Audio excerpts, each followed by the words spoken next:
Hey guys, how you all.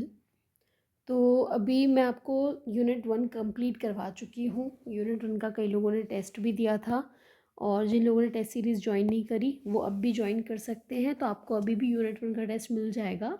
अभी हम unit 2 start कर रहे हैं, विच इज़ रिसर्च मेथडोलॉजी। तो रिसर्च की जब हम बात करते हैं तो क्रैश कोर्स में मैंने आपको काफ़ी हद तक चीज़ें जो हैं क्लियर करवा दी थी। अभी हम डिटेल में और ज़्यादा इन डेप्थ पढ़ेंगे।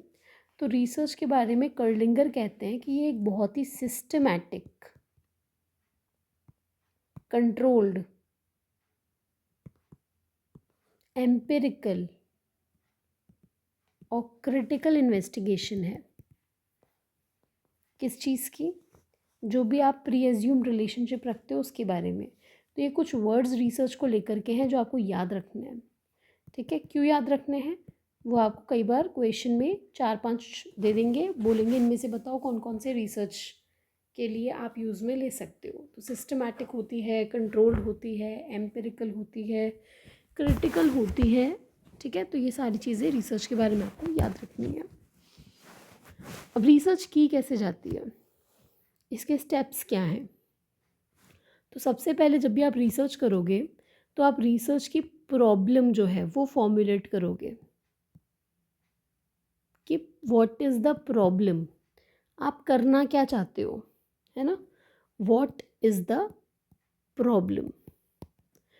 जब प्रॉब्लम बन जाएगी तो प्रॉब्लम से अब आप अपना ऑब्जेक्टिव बनाओगे। ऑब्जेक्टिव या एम जिसे हम कहते हैं, वो ऑब्जेक्टिव क्या है वो बताएगा कि आप करना क्या चाहते हो। तो उसमें आप मोस्टली 2 से स्टार्ट करते हो। To study the effect of coffee on sleeping hours, इस तरीके से। फिर इसके बाद में आप क्या करते हो, आप रिव्यू ऑफ लिटरेचर करते हो। पुराना जो भी काम इस पे हो रखा है उस लिटरेचर को आप स्टडी करते हो। उसके बेसिस पे आप अपना हाइपोथेसिस जो है वो फॉर्मुलेट करते हो। हाइपोथेसिस क्या है? ये एक टेंटेटिव एक्सप्लेनेशन होता है। ठीक है, आपके टेंटेटिव एक्सप्लेनेशन है जो आप सोचते हो कि ये मेरा रिजल्ट निकल के आएगा। ठीक है, फाइन। तो एक बार के लिए अब आपने हाइपोथेसिस बना लिया, अब आप अपना डेटा कलेक्शन वगैरह करके पहले रिसर्च डिज़ाइन बनाओगे, डेटा कलेक्ट करोगे, स्टैट्स लगाओगे और फिर चेक करोगे हाइपोथेसिस सही है या नहीं है। तो मतलब आप हाइपोथेसिस की टेस्टिंग करोगे, हाइपोथेसिस सही है या गलत है। Okay, fine. थोड़ा सा समझते हैं एक बार। प्रॉब्लम मैंने आपको बताया, तो प्रॉब्लम क्या है, तो प्रॉब्लम के बारे में क्या बातें पता होनी चाहिए। तो प्रॉब्लम हमेशा एक इंटैरोगेटिव रहेगा।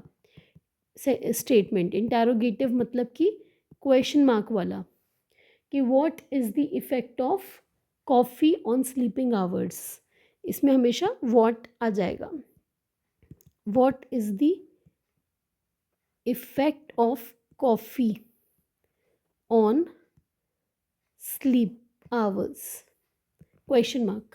तो ये प्रॉब्लम है। प्रॉब्लम में व्हाट और क्वेश्चन मार्क जो है, इससे आप आइडेंटिफाई करें कि ये एक प्रॉब्लम है। प्रॉब्लम के बाद अब आप इसका ऑब्जेक्टिव बनाओगे। तो ऑब्जेक्टिव में कुछ नहीं करना, बस इसी चीज़ का एफर्मेटिव सेंटेंस में लिखना है। एफर्मेटिव मतलब कि नॉर्मल जो होता है, आप लिखोगे to study the effect of coffee on sleep hours, मतलब कि व्हाट इज़ द के बजाय टू स्टडी द। ऑब्जेक्टिव क्या है कि हम ये स्टडी करना चाहते हैं कि इसका इस पे क्या इफ़ेक्ट है। प्रॉब्लम क्या है कि कॉफ़ी का इस पे क्या इफ़ेक्ट है स्लीप आवर्स पे। तो ऑब्जेक्टिव वही है, उसको स्टडी करना ऑब्जेक्टिव हो गया। तो इस तरीके से बस ये दोनों में डिफरेंस है। प्रॉब्लम में आपका स्टेटमेंट इंटैरोगेटिव रहेगा, क्वेश्चन मार्क रहेगा। ऑब्जेक्टिव में एफर्मेटिव रहेगा, लास्ट में फुल स्टॉप लगेगा, क्वेश्चन मार्क नहीं लगेगा। अब मैं क्या करूँगी, रिसर्च पुरानी सारी देखूँगी, जर्नल्स में, गूगल स्कॉलर पे, जहाँ भी मुझे मिलेगा पुरानी research पढ़ूँगी।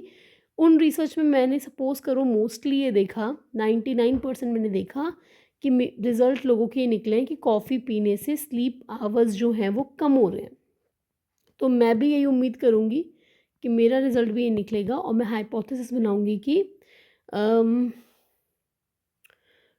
Coffee consumption would adversely affect sleep hours.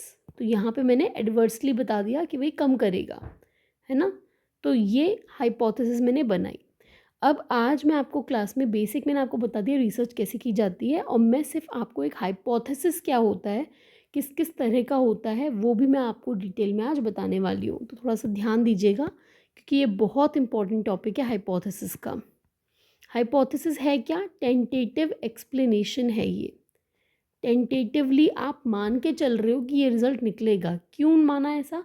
क्योंकि पहले भी लोगों के यही रिजल्ट्स निकले थे। मैंने जब रिव्यू ऑफ लिटरेचर किया तो मुझे वैसा ही मिला।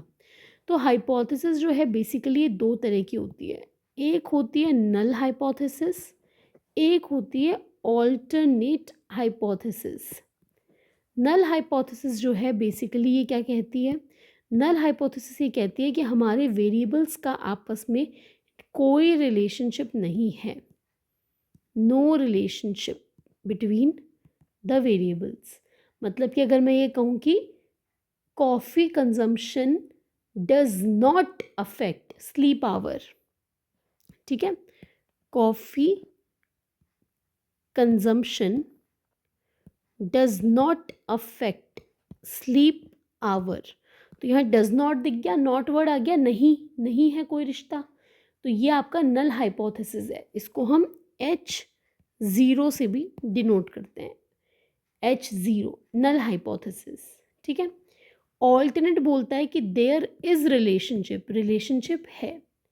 नल कहता है रिलेशनशिप नहीं है, ऑल्टरनेट कहता है रिलेशनशिप है, ठीक है। तो नल हम कब बनाते हैं? नल हम तब बनाते हैं जब या तो पहले जो रिसर्चेस हुई हैं उनमें मिक्स्ड रिजल्ट्स देखे, कोई हाँ बोलता है कोई ना बोलता है, तो बी ऑन सेफ साइड हम नल बोल देते हैं।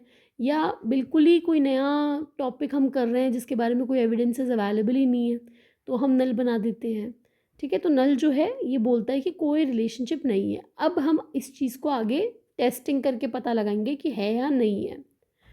ऑल्टरनेट हाइपोथेसिस क्या है? ऑल्टरनेट मैंने आपको बताया रिलेशनशिप है। तो ये दो तरह की होती है ऑल्टरनेट। एक होती है आपकी वन टेल, एक होती है टू टेल्ड। वन टेल्ड को हम डायरेक्शनल भी कहते हैं और टू टेल्ड को हम नॉन डायरेक्शनल भी कहते हैं। इसका क्या मतलब है? जैसे मैंने कहा कि कॉफ़ी पीने से स्लीप आवर्स जो हैं वो एडवर्सली अफेक्ट होंगे, मतलब कम हो जाएंगे। जितना ज़्यादा कॉफ़ी पियोगे उतना कम स्लीप आवर्स आएंगे। तो मैंने अपनी इस थीसिस में, इस रिसर्च में एक दिशा दे दी। मैंने स्पेसिफाई कर दिया कि कॉफ़ी पियोगे तो नींद कम आएगी। तो ये डायरेक्शनल हाइपोथेसिस है। अगर मैं ये कहती कि कॉफ़ी पीने से स्लीप आवर्स पे अफेक्ट आएगा, प्रभाव पड़ेगा, वो टू टेल्ड होती, क्योंकि मैंने उसमें बताया नहीं कि प्रभाव कैसा पड़ेगा, पॉजिटिव पड़ेगा या नेगेटिव पड़ेगा।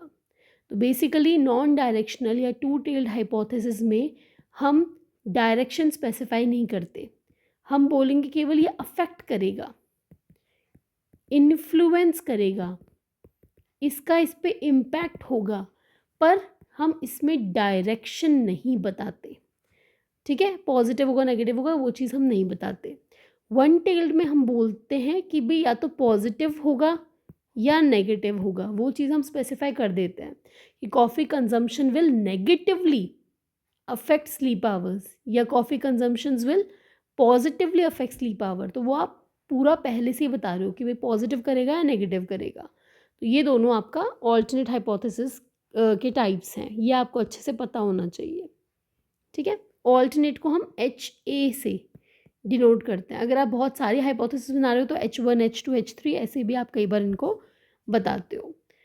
तो देखो क्या होता है, जब भी आप कोई अपना सैंपल वगैरह कलेक्ट करते हो, डेटा कलेक्ट करते हो, तो आपका रिजल्ट आप मान के चलते हो लगभग NPC में ही आएगा। कुछ लोग कम स्कोर करेंगे, कुछ लोग हाई करेंगे, कुछ लोग, most of the people will come in the between of the curve. तो आपका ये NPC है। तो जब आपका वन टेल्ड होता है, डायरेक्शनल हाइपोथेसिस होता है, तो ऐसे में सपोज करो मैंने बोला कि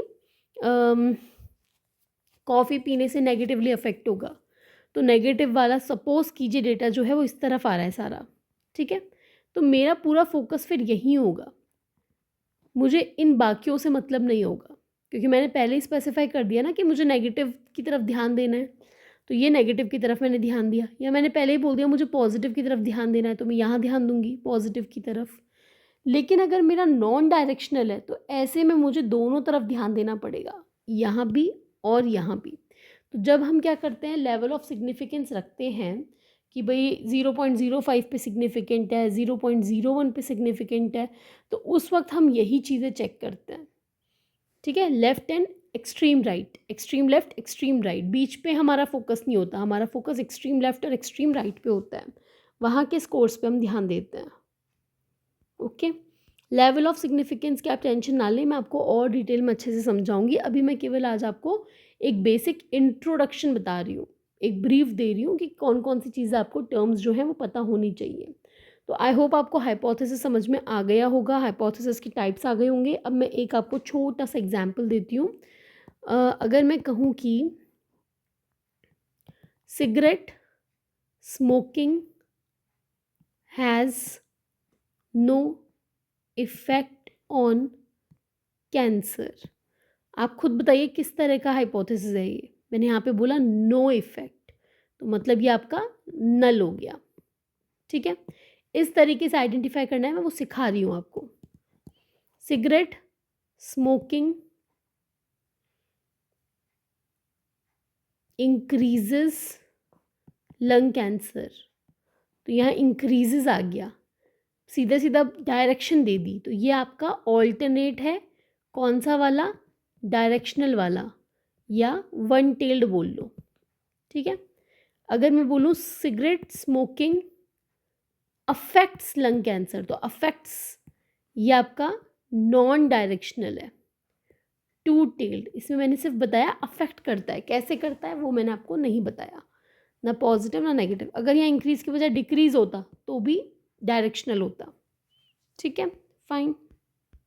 चलिए वेरिएबल की भी बात कर लेते हैं ब्रीफ में। बिल्कुल, वेरिएबल्स कौन है, आप अपनी स्टडी में जिनको स्टडी करना चाहते हो वो वेरिएबल हैं। उन्हें वेरिएबल क्यों बोलते हैं, क्योंकि उनकी जो वैल्यू है वो वेरी कर सकती है। ठीक है, mostly variable word experimental studies में काम में लिया जाता है। तो एक्सपेरिमेंट में दो तरह के वेरिएबल होते हैं मेजरली, इंडिपेंडेंट वेरिएबल और डिपेंडेंट वेरिएबल। इंडिपेंडेंट वेरिएबल को हम IV बोलते हैं, डिपेंडेंट वेरिएबल को हम DV बोलते हैं। तो अगर सपोज कीजिए मैं ये देखना चाहती हूँ कि कॉफ़ी का इफ़ेक्ट मैं स्लीपिंग आवर्स पे देखना चाहती हूँ, तो मैं क्या करती हूँ, मैं 3 ग्रुप बनाती हूँ। मेरे पास 90 लोग हैं, मैंने 30 के 3 ग्रुप बना दिए। फर्स्ट ग्रुप को मैं कॉफ़ी जो है वो बिल्कुल नहीं दे रही, सेकंड को मैं कॉफ़ी 2 कप्स दे रही हूँ, थर्ड को मैं कॉफ़ी 4 कप्स दे रही हूँ। ठीक है, अब मैं देखती हूँ कौन कितने घंटे सोता है, एवरेज निकालती हूँ। सिंपल सी स्टडी है। मैंने देखा भाई जो बिल्कुल कॉफ़ी नहीं पी रहा वो 8 आवर ऑन एन एवरेज सो रहा है, 2 घंटे वाले 2 कप ऑफ कॉफ़ी वाले 6 घंटे, और 4 वाले केवल 4 घंटे। ये मेरा रिजल्ट निकल करके आया, ये मेरी ऑब्जर्वेशंस हैं। तो यहाँ पे मैंने इंडिपेंडेंट वेरिएबल किसे माना, कॉफ़ी को, क्योंकि कॉफ़ी का लेवल मैंने मैनिपुलेट किया है, किसी को कम किसी को ज़्यादा दिया है। डिपेंडेंट वेरिएबल क्या है, स्लीप आवर्स, क्योंकि इसे मैं मेजर कर रही हूँ। तो जिस वेरिएबल को आप मैनिपुलेट करते हो, कम ज़्यादा करते हो, जिसको आप छेड़छाड़ करते हो, वो आपका इंडिपेंडेंट वेरिएबल है। और उसकी वजह से जिस पे फ़र्क पड़ रहा है, जिस पे प्रभाव पड़ रहा है, जिसे आप नाप रहे हैं, उसे आप डिपेंडेंट वेरिएबल कहते हैं, जो कि इस एग्जाम्पल में स्लीप आवर्स था। ठीक है, फाइन। तो ये चीज़ आपको ध्यान रखनी है। ये आपके 2 वेरिएबल जो हैं मेजरली वो ये वाले होते हैं। Okay, fine. इसके अलावा आपने कई बार सुना होगा एक्सट्रेनियस वेरिएबल्स भी होते हैं। तो वो एक्सट्रेनियस वेरिएबल्स क्या हैं, कई बार आपने देखा होगा जब आप पैराग्राफ वाले क्वेश्चन देखते हो, वो बोलते हैं कि एज जो है वो हमने 18 से 24 ली। तो यानी कि एज एक ऐसा वेरिएबल है जो आपकी स्टडी को अफेक्ट कर सकता था, इसलिए आपने उसे पहले कंट्रोल कर लिया। तो ये हमारा कंट्रोल्ड वेरिएबल हुआ। कंट्रोल्ड वेरिएबल वो होते हैं जिन्हें आप कंट्रोल कर पाते हो, जैसे कि मैंने पहले ही मेरी स्टडी में एज जो है मुझे लगा कि भाई अफेक्ट कर सकती है, क्योंकि जो एज है उस पर भी स्लीप का फ़र्क पड़ता है। छोटे बच्चे बहुत ज़्यादा सोते हैं, ओल्ड एज में नींद कम आती है, तो इसलिए मैंने क्या किया, मैंने पहले ही एज कंट्रोल कर ली कि मेरी स्टडी में केवल 18 से 24 साल के ही लोगों को मैं लूँगी, ताकि इसी एक पर्टिकुलर एज ग्रुप में बहुत ज़्यादा स्लीप आवर्स में डिफरेंस नहीं आएगा। तो मैंने इसको कंट्रोल कर लिया। कई बार आप जेंडर को कंट्रोल करते हो कि भाई मेल फीमेल दोनों को ले रहे हो, या सिर्फ मेल को या सिर्फ फीमेल को, तो वो कंट्रोल्ड वेरिएबल है। इसके अलावा कई बार कुछ ऐसे वेरिएबल्स होते हैं जो हमारी स्टडी को अफेक्ट करते हैं, ठीक है, और आप उन्हें कंट्रोल नहीं कर सकते, तो वो आपका हो जाता है कंफाउंडिंग वेरिएबल और आपका इंटरवीनिंग वेरिएबल। ये कंफाउंडिंग वेरिएबल और इंटरवीनिंग वेरिएबल क्या है? कंफाउंडिंग वेरिएबल को हम मॉडरेटिंग वेरिएबल या मॉडरेटर भी बोलते हैं और इंटरवीनिंग को हम मीडिएटिंग भी बोलते हैं, ठीक है। तो ये जो है ये डिटेल में मैं आपको कल करवाऊंगी, अभी मैं बहुत शॉर्ट में आपको चीज़ें समझा रही हूँ। इसको मैं आपको दोबारा से कंफाउंडिंग को इंटरवीनिंग को दोबारा से डिटेल में बताऊंगी। अभी के लिए याद रखें कि you can not control these, केवल कंट्रोल्ड वेरिएबल को आप कंट्रोल कर पाते हो, इनको आप कंट्रोल नहीं कर पाते, ठीक है, फाइन। इसके अलावा और कौन से वेरिएबल्स हैं? तो इसके अलावा आपका स्टिमुलस वेरिएबल होता है, ऑर्गेनिज्मिक वेरिएबल होता है और आपका बिहेवियरल वेरिएबल होता है। तो स्टिमुलस वेरिएबल वो होता है जो कि आपका मोस्टली आईवी होता है, जैसे कि जिसको आप वो करते हो, मैनिपुलेट करते हो, और बिहेवियरल आपका डीवी होता है जिसे आप मेजर करते हो, अदर नेम होगा एक तरीके से। अब ऑर्गेनिज्मिक क्या होता है? ये वो होता है जो कि इंसान पर डिपेंड करता है, इंडिविजुअल पे, इसलिए इसको इंडिविजुअल वेरिएबल भी कहते हैं कई बार, जैसे कि एज, सेक्स, नेशनैलिटी, ठीक है, आपका एजुकेशनल क्वालिफिकेशन, ये सारी चीज़ें, आपका हार्ट रेट, आपका बीपी, आपकी रनिंग स्पीड, जो एक इंसान पर डिपेंड करती है वो, ये आपका डीवी भी हो सकता है और आईवी भी हो सकता है, दोनों में से कुछ भी हो सकता है, ठीक है, फाइन, ओके। अब एक और छोटा सा टॉपिक है जो मैं आपको बताना चाहती हूँ आज, एरर्स इन हाइपोथेसिस टेस्टिंग। ये आपको मैं आज बता रही हूँ, ये आपको याद रखना है। एरर्स इन हाइपोथेसिस टेस्टिंग, दो तरह के एरर्स होते हैं, alpha error, beta error. Alpha error को अपन टाइप फर्स्ट एरर भी बोलते हैं, बीटा एरर को टाइप सेकंड एरर भी बोलते हैं। अभी मैंने आपको बताया नल हाइपोथेसिस जो है वो आपकी ट्रू भी हो सकती है, फॉल्स भी हो सकती है। अगर नल हाइपोथेसिस ट्रू है, इसका मतलब वाकई में लंग कैंसर और सिगरेट स्मोकिंग के बीच में कोई रिश्ता नहीं है। अगर नल हाइपोथेसिस फॉल्स प्रूव हो गई, इसका मतलब दोनों में रिश्ता है, ठीक है, फाइन। तो ये आपका दो तरह के एरर है, टाइप फर्स्ट और टाइप टू। तो टाइप फर्स्ट में बेसिकली क्या है कि आपका जो नल हाइपोथेसिस है, नल हाइपोथेसिस रियल में, वास्तविकता में जो आपका नल हाइपोथेसिस है, it should have been accepted, मतलब कि इसको आपको एक्सेप्ट करना चाहिए था, लेकिन आपने क्या गलती करी? आपने क्या आपने उसको रिजेक्ट कर दिया। मतलब कि वास्तविकता में इन दोनों वेरिएबल के बीच में कोई रिश्ता नहीं था, लेकिन आपने उसको रिजेक्ट कर दिया और बोल दिया नहीं रिश्ता है। टाइप सेकंड में उल्टा होगा, टाइप सेकंड में आपको रिजेक्ट करना चाहिए था पर आपने एक्सेप्ट कर लिया, मतलब कि वास्तविकता में रिश्ता था, नल रिजेक्ट होनी चाहिए थी, लेकिन आपने उसको गलती से एक्सेप्ट कर लिया। तो ये आपका टाइप फर्स्ट और टाइप सेकंड दो तरह के एरर हैं। इसको एग्जाम्पल से समझते हैं कि जैसे समझ लीजिए कि एक आदमी है, वो डॉक्टर के पास जाता है, उस आदमी का पेट जो है वो बहुत ज़्यादा बड़ा हुआ है, दिखने में होता है ना कई बार पेट निकला हुआ होता है, तो ऑब्वियस बात है a man can not get pregnant. ये केवल एक जोक टाइप में है, जोक से आप इसको याद करें। वो फोटो मेरे पास फिलहाल नहीं है, मैं उसको अटैच करके आपको दिखाऊंगी। तो अगर वो आदमी जो है जिसका पेट निकला हुआ है, ये एक आदमी है, ठीक है, इसका केवल पेट निकला हुआ है बहुत ज़्यादा, ठीक है।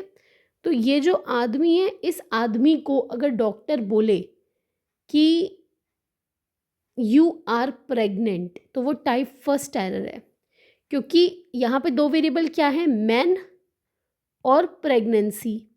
तो मैन और प्रेगनेंसी के बीच में अगर हम हाइपोथेसिस नल हाइपोथेसिस बनाए तो वो एक्सेप्ट होनी चाहिए थी, a man can not get pregnant, लेकिन गलती से इसको रिजेक्ट कर दिया नल हाइपोथेसिस को और क्या बोला कि येस यू आर प्रेग्नेंट, ठीक है। तो ये क्या है, ये टाइप फर्स्ट एरर है।